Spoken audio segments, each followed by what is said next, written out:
नमस्कार, top 10 news में आपका स्वागत है। मैं हूं राम सकल यादव। आइए दिखाते हैं आपको आज की छोटी बड़ी खबरें।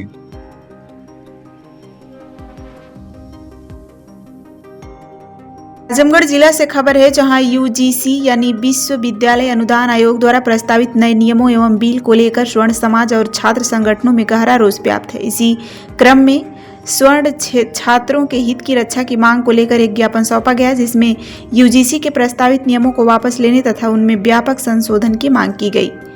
ज्ञापन के माध्यम से स्वर्ण आर्मी भारत ने मांग किया कि यूजीसी के नए प्रावधानों को सामान्य वर्ग के मेधावी छात्रों का भविष्य खतरे में पड़ सकता है। चयन प्रक्रिया में योग्यता की अनदेखी होने की आशंका जताते हुए कहा गया कि इसमें मेहनती और प्रभावशाली छात्रों के साथ अन्याय होगा।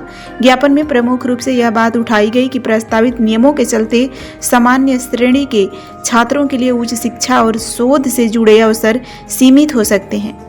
इससे उनके कैरियर विकल्प संकुचित होंगे। साथ ही यह भी कहा गया कि स्वर्ण समाज का एक बड़ा वर्ग आर्थिक रूप से मध्यम और कमजोर स्थिति में है। ऐसे में शिक्षा नीति में असंतुलन उन्हें प्रतिस्पर्धाओं से बाहर कर सकता है। छात्रों और समाज के प्रतिनिधियों ने चेताया कि यदि देश में मेधावी छात्रों का उनकी योग्यता के अनुरूप अवसर और सम्मान नहीं मिला तो इससे ब्रेन ड्रेन की समस्या और गंभीर होगी, जो प्रदेश ही नहीं बल्कि पूरे देश के लिए नुकसानदायक साबित होगी।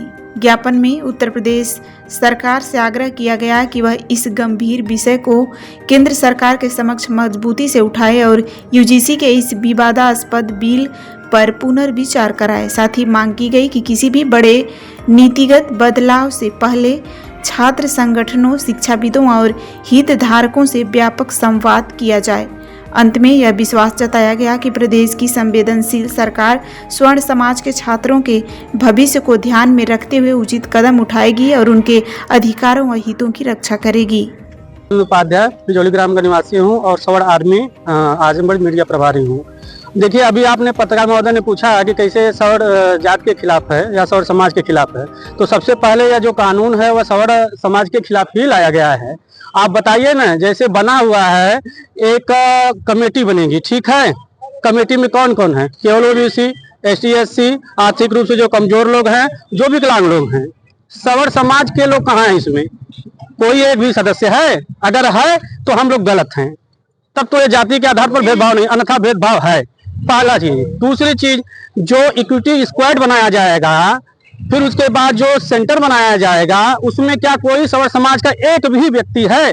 नहीं है। अगर है तो हम लोग गलत हैं और हम यह मानते हैं कि नहीं, हाँ, जाति के आधार पर भेदभाव नहीं है और इसमें स्वर्ण समाज के खिलाफ जो कुछ भी नहीं है, ठीक है, पहली चीज। और दूसरी चीज यह है कि ये बताइए कि जब यदि कोई फॉल्स केस जो अप्रूव होता है, जब कोई फॉल्स केस जो अप्रूव होता है, तो उस फॉल्स केस करने वाले के खिलाफ जो पहले वाले नियम में यह था कि नहीं, जो है उसके खिलाफ केस होगा। क्या केस करने का कोई प्रावधान है? नहीं है। अगर है तो हम गलत हैं, अन्यथा जो यूजीसी गलत है, सरकार की जो सरकार द्वारा यह लाया गया कानून गलत है। तो अब ये बताइए, हम जो है कमेटी में नहीं हैं, हम स्क्वाड में नहीं हैं, हम जो है इक्विटी सेंटर में नहीं हैं, हम पूरी टीम में कहीं नहीं हैं। इसमें जो सामाजिक समरसता की बात की गई है, नाम क्या दिया गया? सीधा सीधा जो है कि नहीं, उच्च शिक्षण संस्थानों में समानता का अधिकार अधिनियम 2026। अरे समानता को तो समानता की तो जो आप लोग आहुति दे रहे हैं, समानता तो तब होती है ना जब आर्टिकल 14 के अकॉर्डिंग जाति, धर्म, लिंग के आधार पर भेदभाव नहीं होगा। अब भेदभाव तो आप करने के लिए ला रहे हैं, तो जब आप भेदभाव कर रहे हैं तो समानता कहाँ हुआ? आप तो खुद ही अंतर्द्वंद्वात्मक स्थिति में फंसे हुए हैं। तो यह स्थिति खत्म करिए। उन संसद सदस्यों को क्या कहेंगे जो स्वर्ण समाज से आते हैं और कहीं ना कहीं हमारे जाति का प्रतिनिधित्व करते हैं, हमारे समाज का प्रतिनिधित्व करते हैं? वो भी तो सदन में है, लेकिन अभी तक विरोध नहीं है। अभी तक उन्होंने कुछ नहीं बोला इस पूरे कानून। अरे भाई, कैसे बोलेंगे ना, लोभ ने और जो उनकी राजनीतिक जो संसार है वह डिस्टर्ब न हो जाएगा। वह उनका जो करियर, उनको डर है कि खत्म हो जाएगा। मतलब केवल वह बुद्धिमान है और आप हमारा वोट ले रहे हैं, हम आपको वोट दे रहे हैं, हम बेवकूफ हैं। तो वह जो राजनीतिक पार्टियों से इस्तीफा दे चुके हैं या अपने पदों से इस्तीफा दे रहे हैं, क्या उनको इस तरह का डर नहीं है? उनको भी तो अपनी लालच होनी चाहिए अपने समाज के लिए। नहीं, इसलिए नहीं जो है कि सारे लोग एक जैसे नहीं हो सकते ना।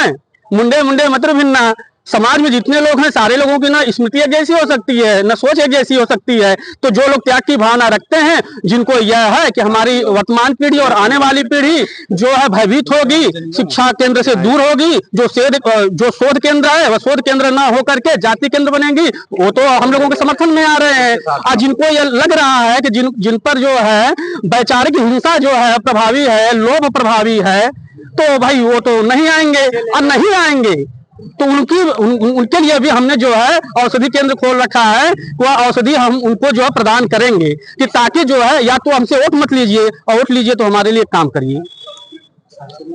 और सर ये बिल्कुल गलत भी हो रहा है, और यह सरासर गलत है।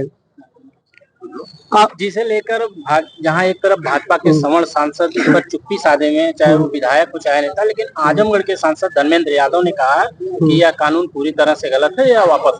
देखिए, हमारे कहने का मतलब यह है, हमको किसी भी प्रकार से राजनीतिक विचारधारा में फंस करके अपने मिशन को अधूरा नहीं करना है। हमें जानते हैं कि इस समाज में यदि हनुमान जी हैं तो कालनेमी भी हैं, ठीक है। तो हम कालनेमियों से बचते हुए अपने मिशन को अंजाम देंगे। हम किसी भी प्रकार से राजनीतिक लोगों की विचारधारा में फंसना नहीं चाह रहे हैं। आप केवल यह कह करके ये काम खत्म करेंगे। आइए हमारे साथ दिल्ली में धरना दीजिए, अपने अध्यक्ष जी से बोलिए, अपने राष्ट्रीय अध्यक्ष से बोलिए, अपने जिला अध्यक्षों से बोलिए, आए हमारे साथ विरोध प्रदर्शन करें, तब ना हम मानेंगे। हम ऐसे कैसे मान लेंगे? आप कह रहे हैं कि नहीं हम आपके साथ हैं, और उधर चल करके आप जो है अपना वोट बैंक जो है फिक्स करेंगे, हैं? मतलब हम बेवकूफ हैं, हम आपको वोट देंगे? नहीं, हम कालीन लोग चक्कर में नहीं फंसेंगे। हाँ।